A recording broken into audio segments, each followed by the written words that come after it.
तो अब मजीद जान लेते हैं effect of inflation on investment decision की प्रॉब्लम पर। तो जैसे कि अपनी लास्ट वीडियो में अभी तक हमने इस डेटा के थ्रू जो हमारे पास क्वेश्चन था थंडर पीएलसी, इसके थ्रू हमने ईयर 1 के तमाम रेलिवेंट कैश फ्लोज को कैलकुलेट कर लिया है, जिसमें सबसे पहले हमने डेवलपमेंट कॉस्ट को कह दिया था कि वो संक कॉस्ट है, इररेलेवेंट है। डेप्रिसिएशन नॉन कैश एक्सपेंस था, इसलिए हमने इसको फिक्स कॉस्ट में से एक्सक्लूड करना था, जिसके लिए हमने डेप्रिसिएशन कैलकुलेट कर ली थी पर एनम, जो कि आगे थी 600,000 रुपीज की। रेलिवेंट फिक्स कॉस्ट के लिए हमने टोटल फिक्स कॉस्ट में से डेप्रिसिएशन को लेस कर दिया, तो ये 200,000 रुपीज की रेलिवेंट फिक्स कॉस्ट आ गई। उसके बाद हमने cash flows at year 1 calculate किए थे, जो जिसके लिए हमने यूनिट को, जो कि डिमांड थी 25,000 की, जिसके लिए ये कहा गया था कि वो कांस्टेंट रहेगी 4 सालों तक, तो हमने यहाँ पर उन यूनिट्स को पर यूनिट जो कॉस्ट और रेवेन्यू था उससे मल्टीप्लाई करके cash flows at year 1 calculate कर लिए और साथ ही साथ उनका स्पेसिफिक रेट यहाँ पर मेंशन कर दिया। अब हमने मजीद यहाँ पर एक टेबल बनाना है जिसके थ्रू हमने नेट प्रेजेंट वैल्यू कैलकुलेट करनी है और अपनी डिसीजन मेकिंग को स्टार्ट करना है। तो सबसे पहले हम क्या करेंगे कि यहाँ पर ईयर्स को मेंशन कर देंगे, ईयर 0, 1, 2, 3 और 4, चारों सालों को हम मेंशन कर चुके हैं।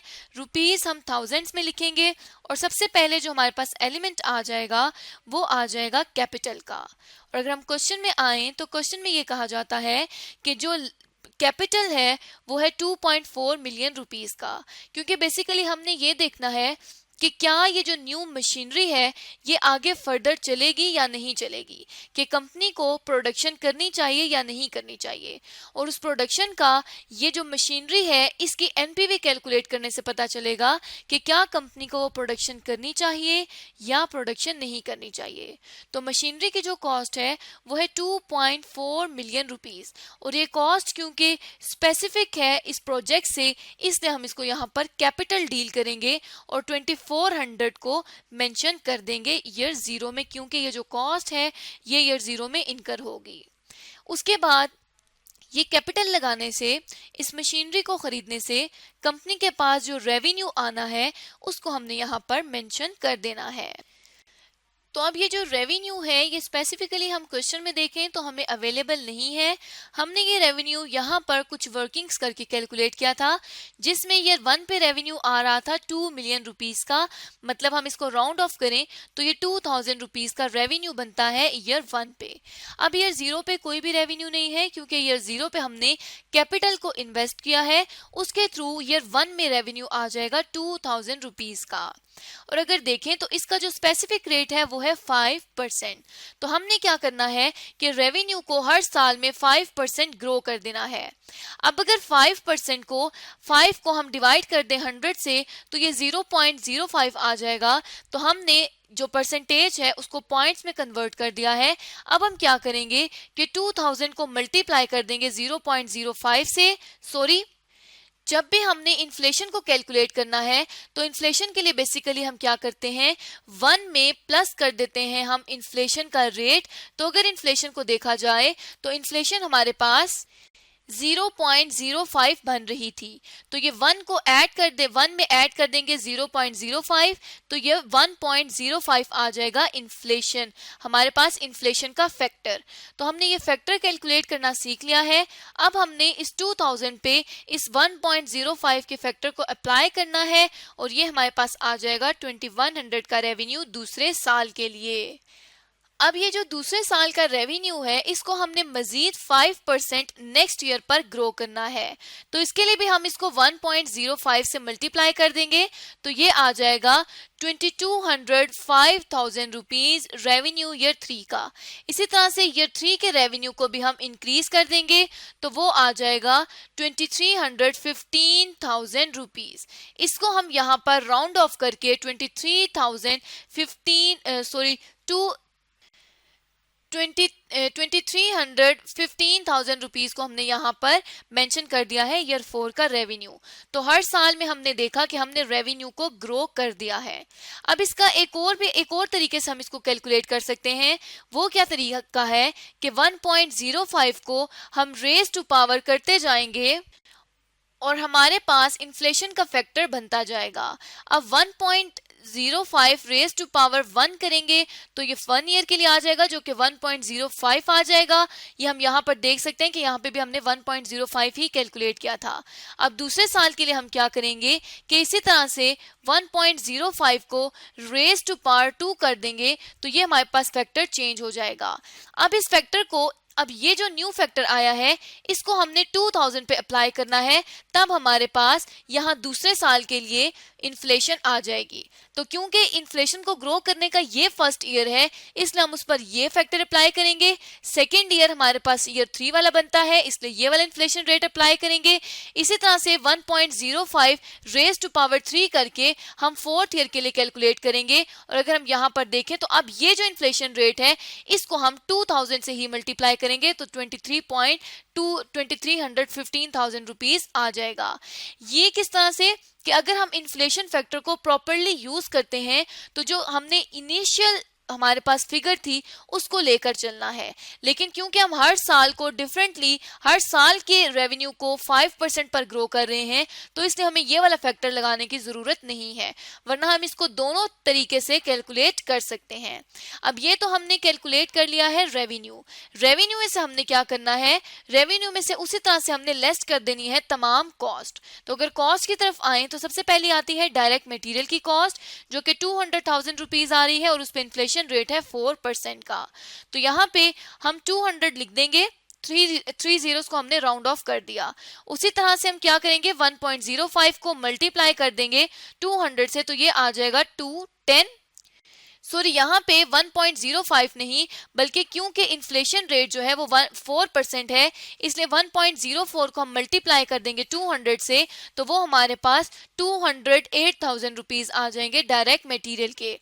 नेक्स्ट ईयर भी हम इसको इसी तरह से 4% पे ग्रो करेंगे तो ये डायरेक्ट मटेरियल चारों सालों के लिए हम कैलकुलेट कर लेंगे।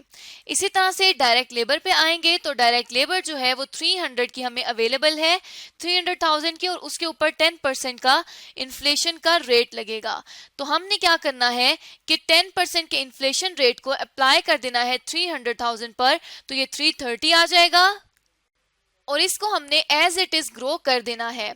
उसके बाद हमने क्या करना है, उसके बाद इसी तरह से हमने वेरिएबल ओवरहेड को लिख देना है और वेरिएबल ओवरहेड के लिए 4% का रेट है। जब वेरिएबल ओवरहेड को हम 4% पर ग्रो करेंगे तो बाकी तीनों सालों के लिए वेरिएबल ओवरहेड कुछ इस तरह से आ जाएंगे। इसी तरह से अब हम फिक्स कॉस्ट को ले लेंगे। फिक्स कॉस्ट ने भी ग्रो होना है क्योंकि फिक्स कॉस्ट के लिए भी यहाँ हमें 5% का सेपरेटली रेट अवेलेबल है। तो अब हमने क्या करना है कि फिक्स कॉस्ट को जब 5% पर करना है ग्रो तो ये आ जाएगा 210, 221 और 232,000 रुपीज की फिक्स कॉस्ट। अब हम देख सकते हैं कि जो इनफ्लो है वो रेवेन्यू है और जो आउटफ्लो है वो ये तमाम कॉस्ट है। अब हमारे पास इनफ्लो भी अवेलेबल है और आउटफ्लो भी अवेलेबल है, इसके अलावा फर्दर और कोई भी रेलेवेंट कॉस्ट नहीं है। तो हम यहाँ पर नेट कैश फ्लोज को कैलकुलेट कर लेंगे। तो नेट कैश फ्लोज में ये जो कैपिटल है ये हमारे पास एज इट इज आ जाएगा और जो यहाँ पर आएगा उसके लिए हम क्या करेंगे कि ये जो तमाम है, ये जो हमारे पास direct material, direct labour, variable overhead और फिक्स प्रोडक्शन ओवरहेड है, इन चारों का टोटल कर लेंगे तो ये 1,000 रुपीज का कैश आउटफ्लो आ जाएगा ईयर 1 पर। इसी तरह से हमने ईयर 2, ईयर 3 और ईयर 4 पर भी नेट कैश फ्लो को कैलकुलेट कर लिया है। अब अगर हम देखें तो नेट कैश फ्लोज के बाद हम एनपीवी में क्या करते हैं, हम एनपीवी में डिस्काउंट फैक्टर को कैलकुलेट कर लेते हैं और डिस्काउंट फैक्टर के लिए हमें ऑलरेडी ये कहा जाता है कि ये जो है कॉस्ट ऑफ कैपिटल ये मॉनेटरी टर्म्स में अवेलेबल है जो कि 15% है। तो हमें इसको इन्फ्लेट करने की जरूरत नहीं है बल्कि इसमें ऑलरेडी इन्फ्लेशन का इफेक्ट शामिल है। तो अब हमने क्या करना है, डिस्काउंट फैक्टर को कैलकुलेट कर लेना है। डिस्काउंट फैक्टर के लिए हम क्या फॉर्मूला यूज करते थे, डिस्काउंट फैक्टर के लिए 1 + r raise to power -n, हम हमेशा ये फैक्टर यूज करते थे। ये इस तरह से हम डिस्काउंट फैक्टर को कैलकुलेट करेंगे। तो जब डिस्काउंट फैक्टर को कैलकुलेट करेंगे तो उसके लिए हम कुछ इस तरह से करेंगे कि 1 प्लस जो रेट है वो है 15% जो कि 0.15 बनता है, रेज टू पावर -1 करेंगे पहले साल के लिए। इसी तरह से इसी को ही हम -2 कर देंगे दूसरे साल के लिए और इसी तरह से चारों सालों के लिए हम डिस्काउंट फैक्टर को कैलकुलेट कर लेंगे। तो डिस्काउंट फैक्टर को अगर हम कैलकुलेट करें तो वो हमारे पास ईयर 0 के लिए 1 आ जाता है, ईयर 1 के लिए 0.87, ईयर 2 के लिए 0.756, ईयर 3 के लिए 0.658 और ईयर 4 के लिए 0.572 आ जाता है। अब हमने नेट कैश फ्लोज की बेसिस पर प्रेजेंट वैल्यू कैलकुलेट कर लेनी है तमाम फिगर्स की। उसके लिए हम क्या करेंगे कि नेट कैश फ्लोज को मल्टीप्लाई कर देंगे डिस्काउंट फैक्टर से, तो ये -2400 आ जाएगा। इसी तरह से बाकी सालों के लिए भी हमने कैलकुलेट कर लेना है। तो ये हमारे पास ईयर 2, ईयर 3 और ईयर 4 के लिए भी प्रेजेंट वैल्यूज कैलकुलेट हो चुकी हैं। अब हमारे पास प्रेजेंट वैल्यू एक जो है वो आउटफ्लो में है और बाकी जो है वो इनफ्लो में अवेलेबल है। हमने क्या करना है कि अब हमने नेट प्रेजेंट वैल्यू को कैलकुलेट करना है। उसके लिए हम क्या करेंगे कि ये जितने भी इनफ्लोज हैं इन तमाम इनफ्लोज को हम ऐड कर लेंगे और ये आ जाएगा 3.09 मिलियन रुपीस के हमारे पास अब ये इनफ्लोज आ चुकी हैं। अब हमने क्या करना है कि इस इनफ्लो में से हम लेस कर देंगे 2400 का आउटफ्लो, तो ये हमारे पास 609 की नेट प्रेजेंट वैल्यू आ जाएगी। तो मतलब अब नेट प्रेजेंट वैल्यू कितने की आ गई? नेट प्रेजेंट वैल्यू हमारे पास 6,09,000 रुपीस की आ चुकी है।